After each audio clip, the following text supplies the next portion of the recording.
ফের পথে নামলেন 2022-এর টেট উত্তীর্ণরা। কবে নিয়োগ হবে দ্রুত নিয়োগের দাবিতে তারা পথে নামেন এবং চপ বেজে প্রতীকী বেকার মেলার মাধ্যমে সল্টলেকে প্রতিবাদ জানান তারা।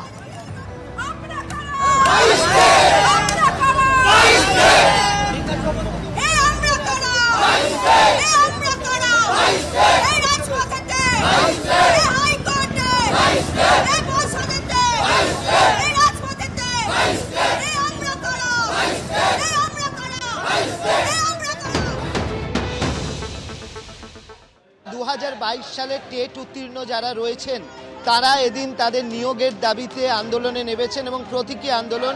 আমি ক্যামেরাম্যান অভিজিৎ দাসকে দেখাতে বলবো, দেখো এখানে তারা আলাদাভাবে চপ ভাজার একটা জায়গা তৈরি করেছেন। তারা এটা একটা প্রতীকী বেকার মেলা তারা করছেন, বিভিন্ন স্টল তারা এখানে দিয়েছেন, তারা চপ ভাজছেন। বস্তুত তাদের দাবিটা হচ্ছে যে তাদের নিয়োগ সংক্রান্ত দাবি। তারা 2022-এ টেট উত্তীর্ণ হয়েছেন এবং তারা আদালতেও গিয়েছিলেন। যেহেতু এখন পরীক্ষা চলছে, তো মাধ্যমিক পরীক্ষা চলছে, তাই মাইক ব্যবহার বা কোনো কর্মসূচিতে বাধা নিষেধ আছে, সেই কারণে মাইক ব্যবহার না করে তারা আদালতের অনুমতি পেয়েছেন এই ইন্দিরা ভবনের সামনে তাদের কর্মসূচি পালন করার।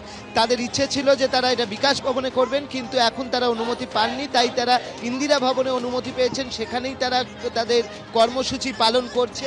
তাদের কি দাবি তাদের থেকে জেনে নেব। কি দাবি করছেন আপনারা? মূলত আমাদের দাবি 2017 সালের পর দীর্ঘ 5 বছর রাজ্যে টেট ছিল না, টেট নেয়নি। দীর্ঘ 5 বছর পর 2022-এর ডিসেম্বর মাসে টেট হলো। রেজাল্ট পাবলিশ করে দাবি জানানো হয়েছিল বছরে 2 বার নিয়োগ, কোনো টেট পাস বসে থাকবে না। কিন্তু অলরেডি আমরা টেট কোয়ালিফাই করে 2 বছর পার করে ফেলেছি। ইন্টারভিউ হয়নি। হ্যাঁ, মুখ্যমন্ত্রীর কাছে আমাদের কাতর আবেদন যে ইন্টারভিউটুকু দিন, নতুন প্রাথমিক শিক্ষক নিয়োগের ইন্টারভিউটুকু দিন। আপনারা বেকার মেলা কেন করছেন? আজ আমাদের 7 বছর হয়ে গেছে টেট হয়েছে, আজকে আমরা রাস্তায় বসে আছি। এতদিনে আমাদের স্কুলে চলে যাওয়ার কথা। আমাদেরকে বলেছিলেন, প্রতিশ্রুতি দিয়েছিলেন বছরে 2 বার নিয়োগ হবে, বছরে 2 বার করে টেট হবে প্রত্যেক বছর, কোনো টেট পাস ছেলে মেয়ে বসে থাকবে না। আজকে 50,000 শূন্যপদের দাবিতে আজকে রাস্তায় নামতে হচ্ছে। আজকে বই মেলার অপোজিটে আমরা বেকার মেলা। আজকে আমাদের মাননীয় বলেছেন তোমরা চপ বেচো, মুড়ি বেচো, ঘুগনি বেচো, তোমাদের লাভ হবে। আমরা স্কুলে যেতে চাই, আমরা ভাতা নয় ভাতার বদলে আজকে আমাদের নিয়োগ চাই। আমাদের এখানে নিয়োগের দরকার, আমাদের দরকার এই নিয়োগ। আমরা যাবো স্কুলে, আমরা এই বেকার মেলা করে মাননীয়কে বুঝিয়ে দেবো আমাদের স্কুলে যাওয়া দরকার। তারা স্কুলে যোগ দিতে চান, তারা 2022-এর টেটের উত্তীর্ণ এবং তা সেই কারণেই তারা আজকে এরকম একটা প্রতীকী বেকার মেলা করছেন।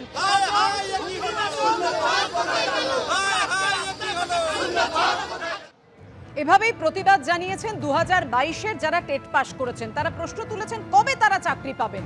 আরও একবার প্রাথমিক শিক্ষা পর্ষদ আজকে বুঝিয়ে দিল টেটে পাস মানেই চাকরি নয়।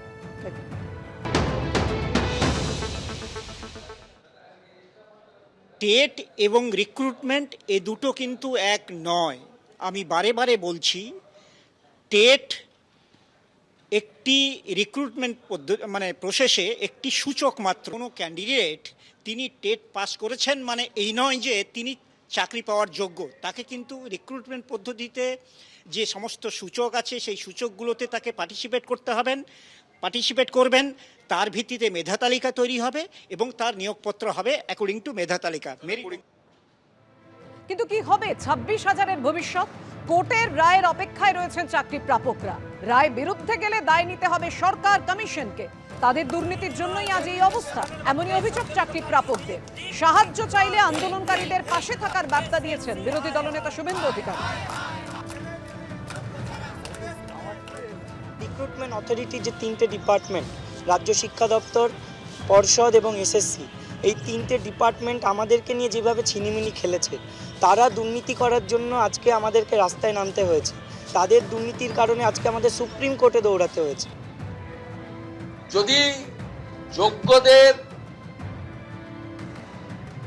বাতিল হয়, যোগ্যরা যে ধরনের আন্দোলন করবেন, যত ধরনের আন্দোলন করবেন, সেই আন্দোলনে যদি তারা আমাদেরকে ডাকেন পতাকা নিয়ে, পতাকা ছাড়া যে কোনো শর্তে, আমরা ভারতীয় জনতা পার্টি অন্তত নির্বাচিত প্রতিনিধিরা আমরা সর্বাত্মকভাবে উপস্থিত থাকব।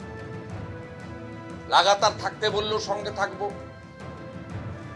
সাপোর্ট দেওয়ার জন্য বক্তৃতা করতে বললেও করব, সঙ্গে অবস্থান ধর্ণা ঘেরাও করলে বলবো। এবং আমি এই সরকারকে হুঁশিয়ারি দিচ্ছি, যদি যোগ্য প্রায় 19,000-এর বেশি তাদের সবার চাকরি চলে যায়, সুপ্রিম কোর্ট কি করবেন লফুল্লি আমার সেখানে কোনো বক্তব্য নেই, আমার অনধিকার চর্চা হবে। তাহলে এই লোকেদের এবং তাদের পরিবার সঙ্গে আমরা সাধারণ জনগণ নবান্ন ঘিরে বসে থাকব।